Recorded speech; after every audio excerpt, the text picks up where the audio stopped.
Okay, so yeah, could finally say it, but for this video, how to break 14 in 5K.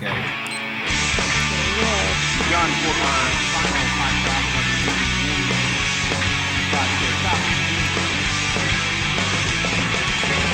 Really good stuff. Tuck in.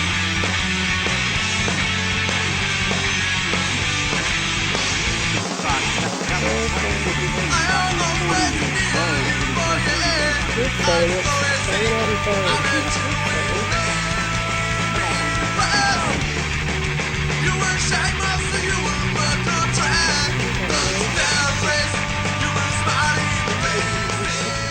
Well, we're gonna start with the basics.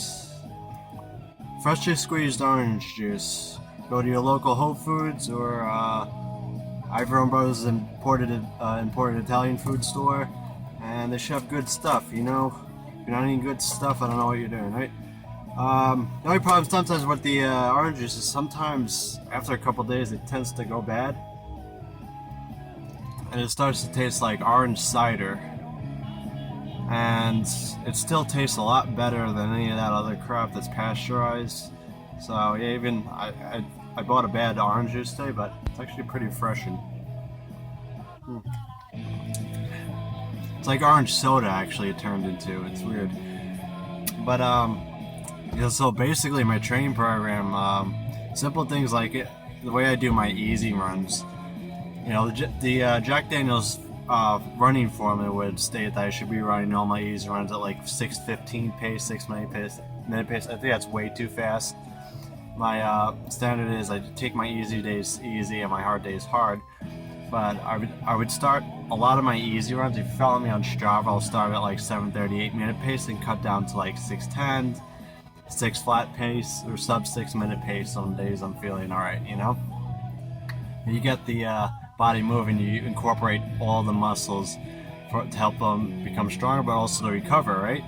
So when you're racing a 5K, you know, obviously you're using all those muscles, so you don't want to waste all your easy runs by not using those muscles in a way, you know? And also strides. I've been doing a lot of strides lately at the end of my runs, and they've been really helping me, I think, and they make me feel good, they make me feel fluid, I feel great. And after a run, I do a little bit of stretching, not too much, just to loosen up. I've been doing plyometrics, squat jumps, squats and step up, side steps, a lot of those things, tuck jumps, and I could show you some of these things what I do by request. If you guys leave a comment for that. If you don't leave a comment, then I don't know really what to expect. But you know what I noticed about my running and YouTube is that I don't know, I guess for some strange reason people don't want to know how to run a sub 14 minute 5K, or it's that they're still working on breaking a 20 minute 5K. True, and I could tell you the same concepts evolved from a 20 minute 5K to a 5 minute a 14 minute 5K or a 15 minute 5K. You train each system specifically according to your body, right? But you have to train smart and you have to train hard. And for a lot of people, what I notice is they don't have much natural speed. Some people do and some people don't. I don't, and that's why I really focus strongly on running like 180 miles a week.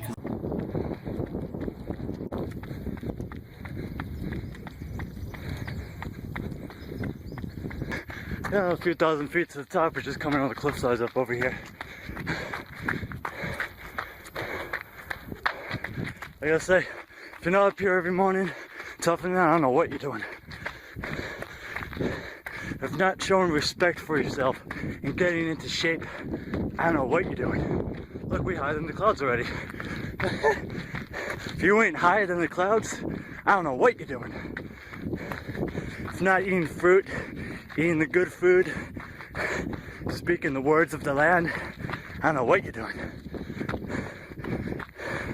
If you're not out of breath on some of your runs, then I don't know what you're doing. If you are, you're out of shape. You gotta be strong here. If you're not strong, then showing yourself respect that you're strong, you could do it. I don't know what you're doing.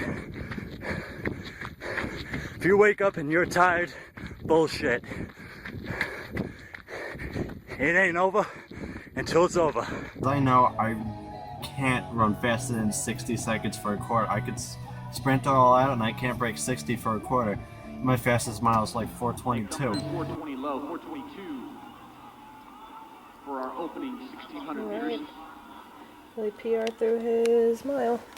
But then how do I run 4:27, 4:28 pace for a 5K? I don't know. It's really just endurance. It's strength. It's running miles. But even when I was running lower mileage, you know, the first year in college or in high school when I started running, you know, I just didn't have that kind of strength really to run a 5K, and I look at strength through speed a lot, definitely, and doing more mileage and tempo running than VO2 max and speed training. Obviously it's important to incorporate all those things, but for many people who are starting out and you're trying to break 20 minutes in a 5K, I think a lot of that is developing your aerobic profile. And what I notice a lot of people are doing, they're running 30-40 miles a week and then they're just jumping into speed, like sprinting. I'm like, hold back on that, because if you could sprint a 200 meter in 32 seconds or 31 seconds, let's say that's 410 miles speed, great, that's amazing. Now you just really got to prolong that, and by doing that you really just add a lot of mileage on it. And you know, honestly guys, for someone like me, I have no speed. It's just ridiculous. I thought I'd be a good ultra runner, but I'm actually a good 5K runner now, and I have no doubt in my mind that I could run under 12 hours for 100 miles on a road, you know. I feel like I could be one of those guys who could run sub 7-minute pace for 100 miles. I don't know, but like, running a lot of mileage, but train specifically, workouts specifically for 5K, 10K, half marathon, you build range, and that's so important in a workout regime. So some of my workouts leading up into this 5K would be, I did a 15K tempo. Sometimes I like to do any kilometers.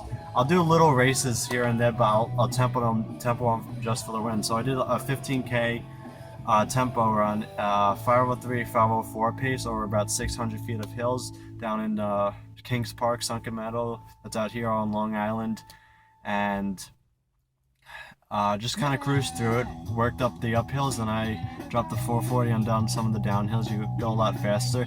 Hills are great because you could change pace. Like that 440 pace is like closer to like 10K pace than tempo, but it felt like a tempo because it's going downhill. It's easy. But then you build that strength coming up on those uphills, and I like doing those tempos on those hills because it just really varies the pace. And when you're in a race, you really want to learn to vary the pace, because someone might want to drop a hammer and, you know, throw down a 63-second 400 in the middle of a 5K, and you got to be able to hang with that, you know. So, but you do it all on the lower end. I do it on the lower end, so I go tempo pace. I'm not going VO2 max pace, you know, 5K race pace for, you know, an extended period of time, but I'm going to go, like, let's say a 6-mile tempo, or 4 to 6 miles of tempo pace at half marathon pace, but then every other mile or somewhere inside you might want to drop the hammer a little bit and push a little bit and then back off. But I'm really a big fan of doing them on hills. I think I feel like I'm king of the downhill now. I've really taken the downhills pretty well. So little things like that, I think, were really helping me build up to that sub 14 5K. I also made a lot of dumb mistakes. If you looked at my last video, you know, I guess one mistake, just taking the lead right from after the first 400 meters. Good spot. Tuck in. Running 66 seconds per lap, going out in 4:24 for the first mile, and being ahead of the 13:30 5K guys. It was, you know, a little much for me, but I think you got to go out hard to run your PR. If you don't run that first mile the fastest you ever ran a first mile in that specific race, then it's going to be harder to PR. And when you're on your way for a PR, you don't drop out. So if you're not feeling great, and just go out really hard, you know, And you say, well, I gotten this far, I just gotta hang in there. And that's what happened in my last 5K. I might have burned out a little bit in the middle mile, but I came back strong at the end because I was just basically hanging in there. I was like, I went out hard, but at this point I was like, just gotta hang in there. I'm not feeling that great, but I'm just gotta hang in there. And that's the beauty of running 180 miles a week. You don't really burn out because your body recovers so much quicker. So that's the way. That's how you're gonna break 14. You're gonna eat right first of all. You're gonna eat clean food. It's funny, expired orange juice. It's healthier than the crap that stands on the counters for months at a time because it's pasteurized and You're gonna eat healthy. You're gonna run fast. I guarantee it. So whatever you're breaking, a 20-minute 5K or a 14-minute 5K. It's really the same concept. You train at your own paces. You train at your own threshold, your own VO2 max, and basically you're gonna find yourself running good PRs throughout. And what really annoys me is some people believe that the only way to get to this level is by taking steroids, and it's so not true. I think it's just hard work, and I know how some of these elites, their worth ethic towards things. They work so hard. They dig themselves into a hole. It's just, everything. You got to put in everything. You got to keep the consistency. A lot of the non-elite runners, they don't have that consistency to run every day, to put in the mileage, really getting the base work and the hills. And it's really just that. And I guarantee you, if you follow my program at a lower level, you will succeed. And I didn't start running 180 miles a week. I started like 10 miles a week, basically when I was a kid. So I'll put it there. Never stop running, always inspiring. El Coyote Loco. Reached the upper forest. Almost there. Last step and we're there, man. Why do you ask why I do these things? I don't know, maybe just to see what it feels like to die. We're gonna do it. Just me and the flies. That's it right there. Oh, hallelujah. Hallelujah. Oh, this is freaking cool. That's the ocean. Oh my God. I'd like to thank the world for this. Everyone who made it possible. Coach Katie, the Delphi cross country team, you guys are great. This is freaking cool. There's the tower.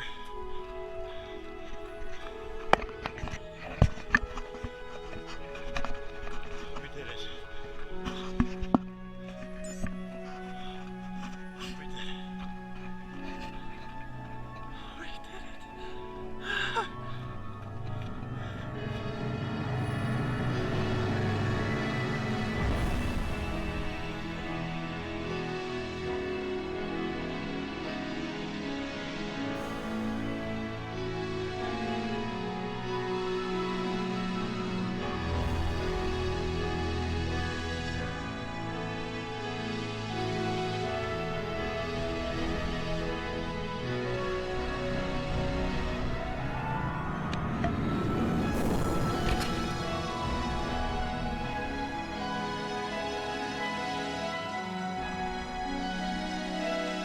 I simply need to take this in from what I've done today. That's great accomplishment.